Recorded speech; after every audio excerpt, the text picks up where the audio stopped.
My girlfriend left me with her niece, then went to a luxury resort on my credit card. So I made one move. And what followed exposed her completely. I'm Jake, 33, and I met Lexi, 29, at a coffee shop about a year and a half ago. It was one of those cute movie-like moments. She spilled her drink all over the counter, swore under her breath, and I handed her some napkins while cracking a joke about the baristas making drinks too aggressively. She laughed, and from there, we started talking. She had this effortless charm about her.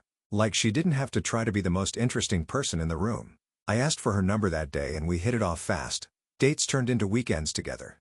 Weekends turned into spending most of our time at my place.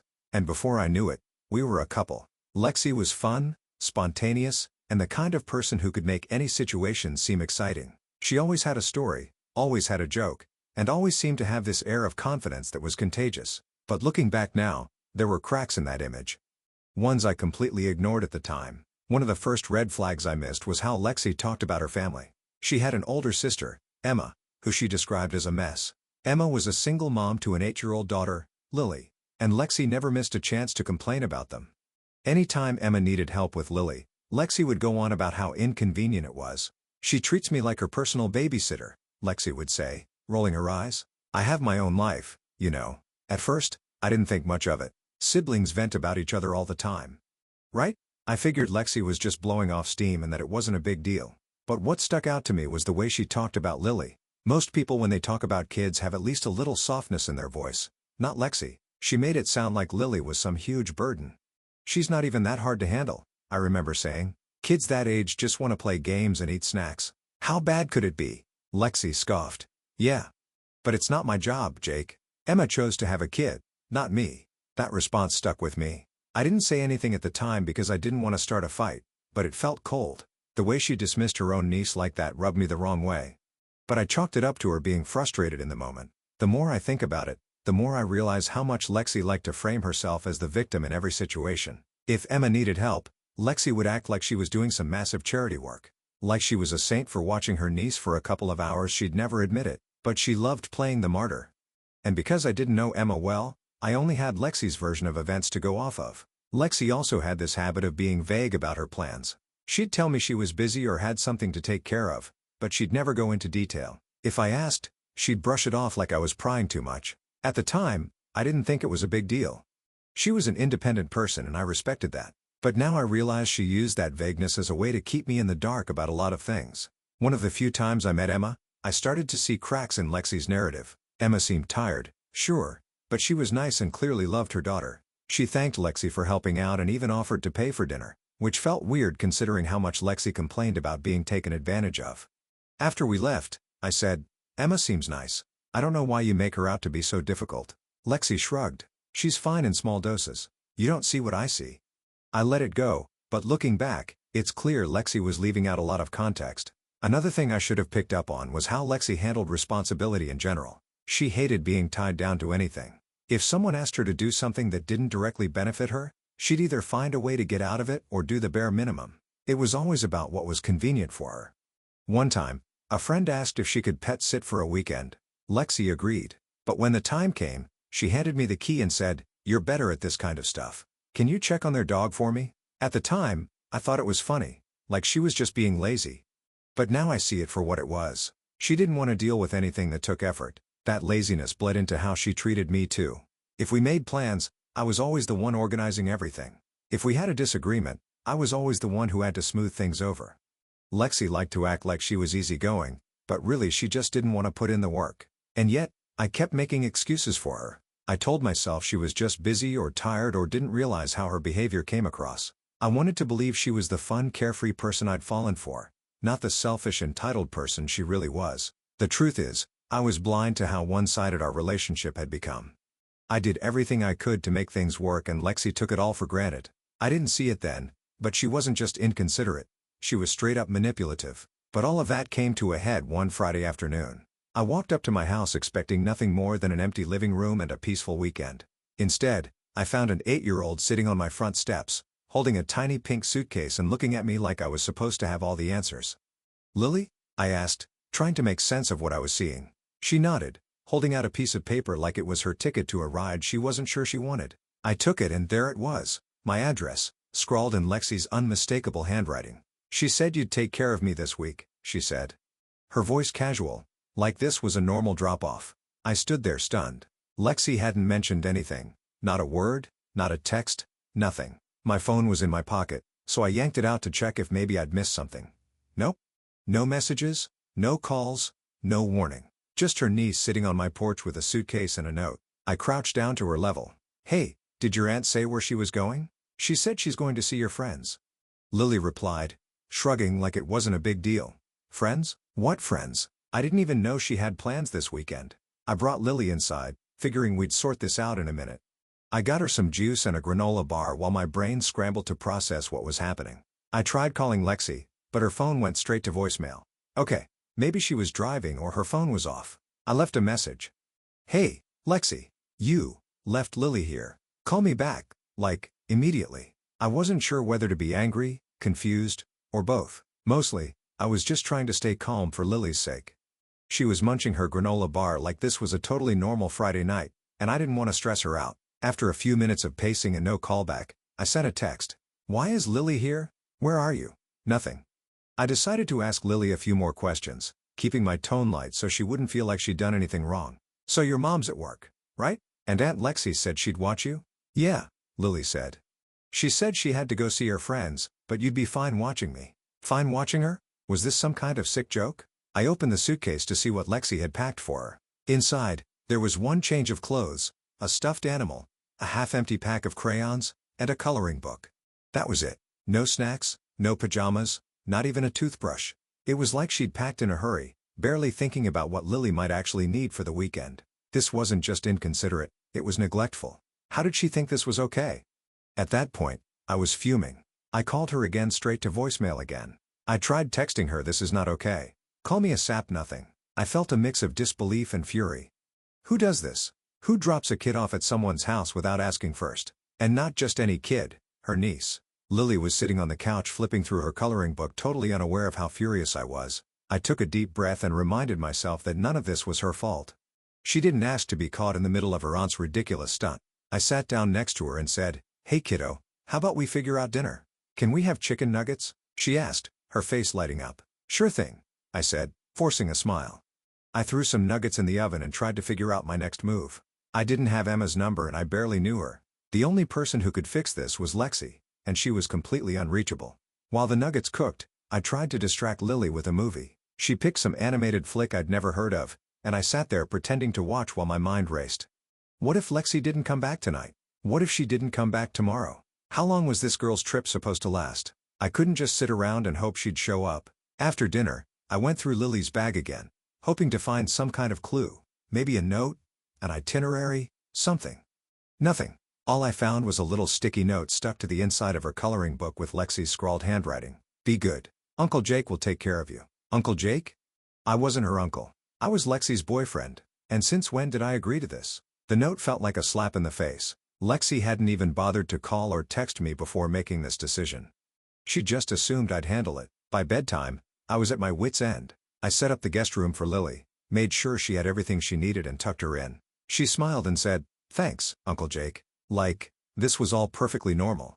As soon as she was asleep, I paced around the house trying to figure out what to do. Should I call the police? Child services? Was this serious enough for that? It wasn't like Lily was in immediate danger. She was safe, fed, and sleeping in a warm bed. But this wasn't normal.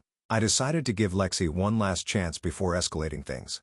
I sent her another text. I spoke to Lily. I know you're on a trip. You need to call me right now. This is crazy. I stared at my phone waiting for the little typing bubble to pop up. It didn't. No reply. No callback. Nothing. At that point, I realized two things. First, Lexi wasn't going to call me back anytime soon. She dropped Lily off and clearly thought that was enough. Second, I was going to have to figure this out on my own. I made a mental note to call a mutual friend in the morning to see if they could help me track down Emma's number. If Lexi wasn't going to step up, I'd have to go straight to the source. As I lay in bed that night, I couldn't stop replaying everything in my head. All of it felt surreal. Lexi had always acted like she was so put together, like she had everything under control. But this was something else entirely. Something had to give and I wasn't going to let Lexi's irresponsibility slide, not this time. The next morning, I woke up still annoyed and confused. I checked my phone. No missed calls or texts from Lexi. At this point, I wasn't even surprised. I got up, made Lily some breakfast and tried to focus on her instead of the mess Lexi had dumped on me. Lily was a sweet kid, totally unbothered by the chaos her aunt had caused. She chatted about her favorite shows while munching on her pancakes, and I nodded along, trying not to let my frustration show. Once breakfast was done, I set her up with some cartoons and started making calls. My first priority was to get in touch with Emma. I didn't have her number, but I figured someone in our circle might. I called a mutual friend, Sarah, and explained the situation. "Wait, Lexi dropped her niece at your place without telling you?" Sarah sounded as shocked as I felt. "Yeah," I said. "And now she's off on some girls' trip, completely unreachable. Do you have Emma's number? I need to let her know what's going on." Sarah paused for a moment before saying, "I don't have her number, but I know someone who might. Let me text you in a bit." I thanked her and hung up, already feeling a little better. At least I was doing something to fix this. While I waited for Sarah's update, I started cleaning up the kitchen. That's when it hit me. I still didn't know where Lexi actually was. She told Lily she was visiting friends, but that was vague as hell. I grabbed my phone and decided to do some digging. I opened Instagram and sure enough, there she was, posting stories like nothing was wrong. The first one was a selfie by a pool captioned, "Finally some me time." The next was a boomerang of her clinking glasses with her friends. And the one after that was a group photo with a location tagged, Miami Beach Resort. I felt my blood boil. Lexi wasn't just hanging out with friends. She was living it up at a luxury resort while I was stuck babysitting a child she'd abandoned on my doorstep, and she didn't even seem to care. I kept scrolling through her posts trying to piece together the timeline. She'd been bragging about this trip all week, but I hadn't paid much attention at the time. Now it all made sense. While I was working and planning for a quiet weekend, Lexi was packing her bags and plotting her escape. The more I scrolled, the angrier I got. It wasn't just the trip, it was the sheer audacity of it all. She hadn't asked me to help, hadn't even bothered to warn me. She just assumed I'd handle it, like I was some kind of backup plan. Then I noticed something else. In one of her photos, there was a receipt on the table, half covered by a drink. The name on the receipt wasn't hers, it was mine. My stomach dropped. I grabbed my wallet and checked my bank app, and sure enough, there it was. Multiple charges from the Miami Beach Resort. Flights, hotel, meals, and even a spa package, all on my credit card. I sat there stunned as the realization sank in. Lexi had stolen my card to fund her trip. She'd not only dumped her niece on me without asking, but also used my money to pay for her getaway. At that moment, my frustration turned into full-blown rage. I wasn't just angry about the inconvenience anymore, I felt completely disrespected. Who does that to someone they're supposed to care about? I called my bank immediately and reported the charges as unauthorized. The customer service rep was helpful, walking me through the process of disputing the charges and canceling my card. By the end of the call, I felt a small sense of relief. At least Lexi wouldn't get to enjoy any more of my money. Sarah texted me shortly after saying she'd found Emma's number through another friend. I called Emma immediately, and when she picked up, I wasted no time explaining what was going on. At first, she didn't believe me. "Wait, Lexi left Lily with you? Why would she do that?" she said. "She was supposed to babysit while I was at work." I explained, but instead of watching Lily, she dropped her at my house and took off for a trip. Emma was silent for a moment before saying, "I don't understand. I paid her to watch Lily. Why would she leave her with you?" That stopped me in my tracks. "You paid her?" "Yeah," Emma said, her voice tight. "I always pay her when she babysits. She made it clear she wouldn't do it otherwise." I didn't know what to say. Lexi had always acted like she was doing Emma a huge favor by watching Lily, but apparently she was getting paid for it. All those times she complained about being taken advantage of, total lies. Emma apologized over and over, saying she never would have trusted Lexi if she'd known this would happen. She promised to fly home early and asked me to keep Lily safe until she got there. "No problem," I said. "I'll make sure she's okay." By the time I hung up, I felt like I'd been hit with a truck. Not only had Lexi lied to Emma, but she'd also lied to me about why she was helping her sister in the first place. It wasn't about family, it was about money. And when she couldn't be bothered to fulfill her end of the deal, she dumped Lily on me like I was her personal assistant. I sat down on the couch staring at my phone, trying to process everything. Lexi had shown me exactly who she was and it wasn't pretty. She was selfish, entitled, and completely irresponsible. And the worst part, she didn't even seem to care. Lily looked up from her coloring book and smiled at me. "Uncle Jay, can we go to the park later?" "Of course," I said, forcing a smile. At least one of us deserved a good day. After the park, we grabbed some takeout for lunch. While Lily was eating her nuggets and fries, I scrolled through Instagram again, half hoping to see Lexi's post pop up with some kind of clue about when she'd be back. And there it was, a new story. Lexi was lounging by a pool, her sunglasses perched on her head, and the caption read, "Living my best life." I slammed my phone down on the table so hard that Lily looked up startled. "Sorry, kiddo," I said, forcing a smile. "Just dropped my phone." She nodded and went back to her fries, but I couldn't focus. Lexi wasn't just ignoring me. She was flaunting the fact that she was having the time of her life while I was stuck cleaning up her mess. I tried calling her again, but it went straight to voicemail just like it had the last dozen times. I left a message, and this time, I didn't hold back. "Lexi, you need to call me now. This is not okay. I've been watching Lily for over a day without any explanation from you, and I know you're in Miami because you stole my credit card to pay for it. If I don't hear from you soon, we're done. Don't test me on this." I hung up and took a deep breath. I wasn't even sure if she'd listened to the voicemail, but at least I'd gotten my point across. Later that evening, while Lily was watching cartoons, my phone buzzed. I grabbed it so fast I almost dropped it, thinking it might finally be Lexi. Sure enough, it was her. The message was short and infuriating. "Relax, Jake. She's fine with you. Don't be so dramatic." Dramatic? I could feel my blood pressure spike as I stared at her text. She had the nerve to call me dramatic after everything she'd done. I fired back immediately. "This is not about being dramatic. You abandoned your niece without asking me, stole my credit card and disappeared. This is unacceptable. You need to come back now." Her response came almost instantly. "Jake, chill out. You're good with kids.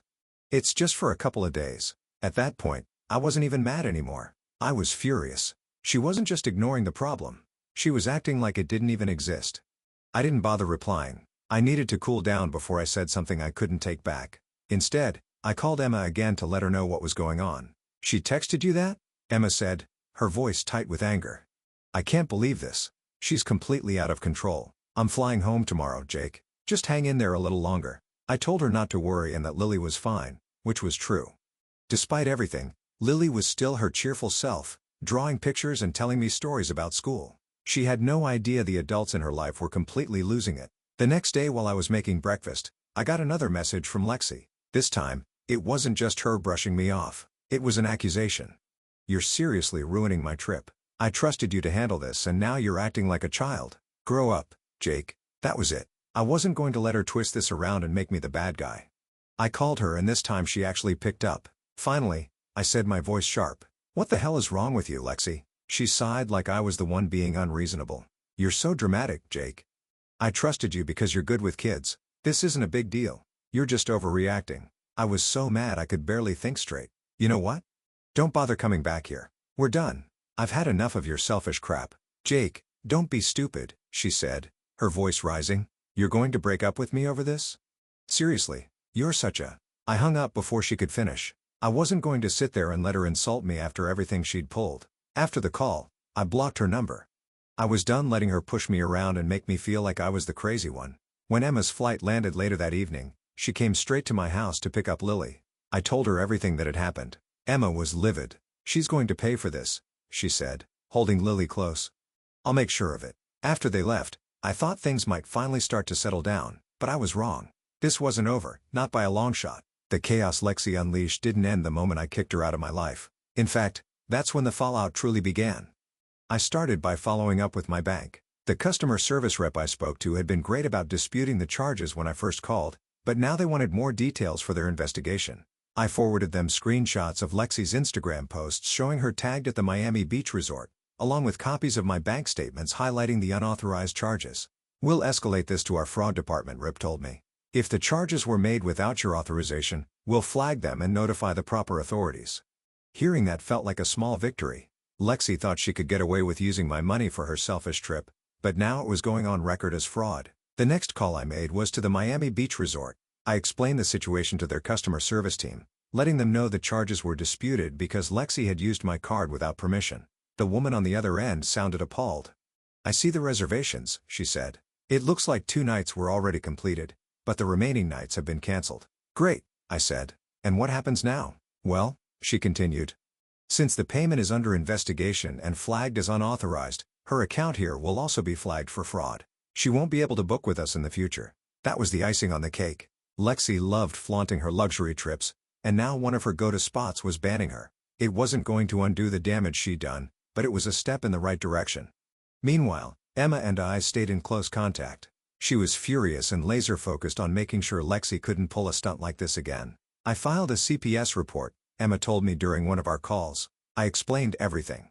How Lexi agreed to babysit Lily, then abandoned her at your house without asking, and how you had to step in to make sure she was safe. Good, I said. What else can I do to help? They might ask for a statement from you, she said. Having your perspective as someone who is directly impacted will strengthen the case. It didn't take long for CPS to reach out. They wanted me to give a full account of what had happened, and I didn't hold back. I told them how I found Lily on my doorstep, how Lexi ignored my calls and texts for days, and how she left Lily with barely enough supplies for a weekend. She didn't even bother to confirm I was home, I told the caseworker. If I'd been out of town, Lily would have been stranded. The caseworker was taking notes the entire time, occasionally asking clarifying questions, then they asked about the credit card situation. And I explained how Lexi had used my card to book her trip. I sent them copies of my dispute with the bank and screenshots of Lexi's social media posts, which made it painfully obvious she was living it up on stolen money. This is very concerning, the caseworker said. Thank you for providing these details. We'll follow up with Miss Lexi as part of our investigation. Hearing that gave me a sense of validation. Lexi couldn't spin this into some harmless misunderstanding when the evidence was piling up against her. Emma wasn't stopping with CPS either. She'd also hired a lawyer to explore legal options, including pressing charges for reckless endangerment. When she called to update me, I could hear the frustration in her voice. I trusted her, Jake, Emma said. I thought she'd finally stepped up and wanted to help with Lily, but she only cared about herself. I'm done giving her the benefit of the doubt. Same here, I said. She's been acting like none of this matters, but she's about to get a reality check. Emma's lawyer was building a strong case and the evidence I'd provided was a big part of it. Between the CPS investigation, the flagged charges at the resort, and my bank's fraud inquiry, Lexi was getting hit from all sides. But of course, Lexi wasn't going down without a fight. She started messaging mutual friends, spinning her own version of events to make herself look like the victim. According to her, I was overreacting and ruining her life over what she claimed was just a misunderstanding. A few friends reached out to ask what was going on, and I didn't hold back. I sent them the same screenshots I'd sent to CPS. It didn't take long for the truth to spread. One friend, Sarah, summed it up perfectly. Yeah. She's screwed. Nobody's buying her story anymore. Then one evening, Lexi showed up at my house unannounced. I heard the pounding on my door and knew exactly who it was before I even looked through the peephole. What do you want, Lexi? I said, opening the door just enough to keep her from barging in. This is ridiculous, she snapped. You're ruining my life over one mistake. You didn't have to call CPS, Jake. You didn't have to cancel my trip. Her tone was somewhere between anger and desperation, but I wasn't buying it. One mistake? You dumped your niece at my house without asking, stole my credit card and disappeared for days. That's not a mistake, Lexi. That's a pattern of selfishness. She rolled her eyes like I was the one being unreasonable. She's fine, isn't she? You're acting like I abandoned her in the middle of nowhere. She was safe with you. That's not the point, I said, my voice rising.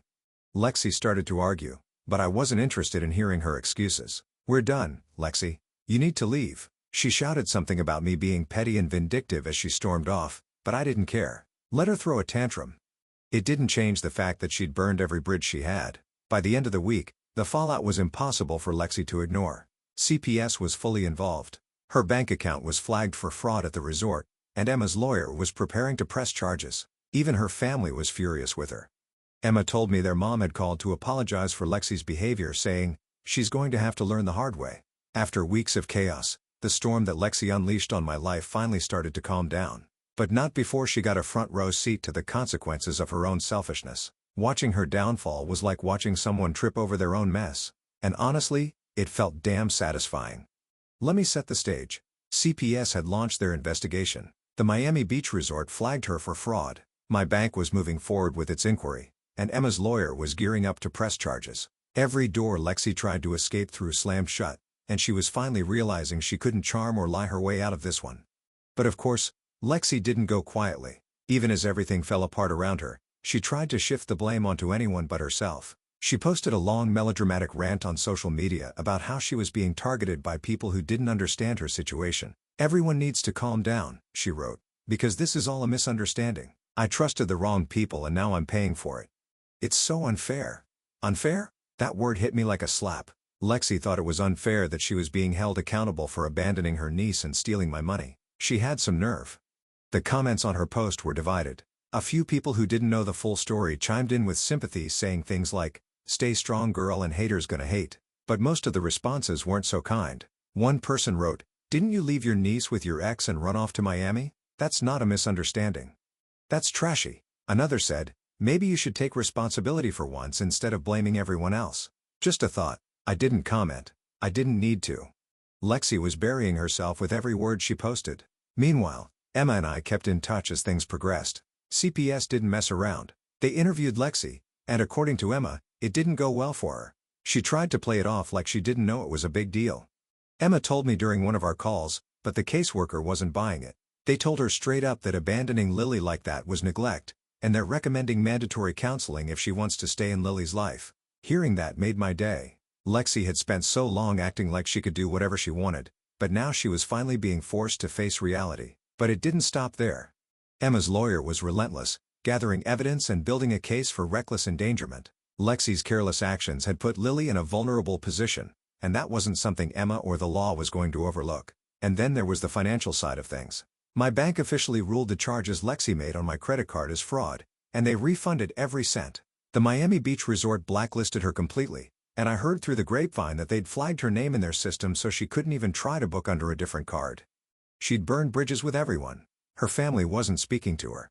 Her friends were distancing themselves, and she was basically persona non grata in every circle she used to move in. One of the most satisfying moments came when Emma updated me about her lawyer's next steps. Emma's lawyer filed the paperwork and the case moved forward.